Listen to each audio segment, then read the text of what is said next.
ఇవాళ ఈ రాష్ట్రంలో ఉన్నటువంటి పరిస్థితుల మీద నిరంతరాయంగా ఒక పక్క తెలంగాణ రక్షణ సేన, ఇంకొక పక్క ధర్మ సమాజ్ పార్టీ కలిసి అనేక పోరాటాలు చేస్తున్న విషయం మీ అందరికీ తెలిసిందే.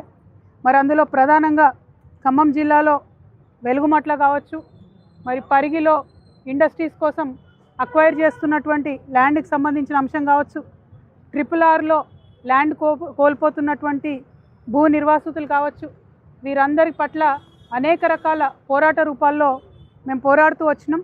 కొన్ని చోట్ల రిజల్ట్ సాధించుకోగలిగినాం. ఖమ్మం వెలుగుమట్లలో దాదాపుగా 318 మందికి మళ్ళీ ప్రభుత్వం దిగివచ్చి అదే చోట పట్టాలు ఇవ్వడం, అదేవిధంగా పరిగి కానీ RRR కానీ మరి జరుగుతున్నటువంటి ప్రయత్నాలు ప్రభుత్వం ఆపేయడం, ఇవన్నీ కూడా మేము పాక్షిక విజయాలుగా భావిస్తూ, మరి సంపూర్ణ విజయం కావాలంటే ఖచ్చితంగా ఇందులో కేంద్ర ప్రభుత్వం ఇన్వాల్వ్మెంట్ ఉండాలి.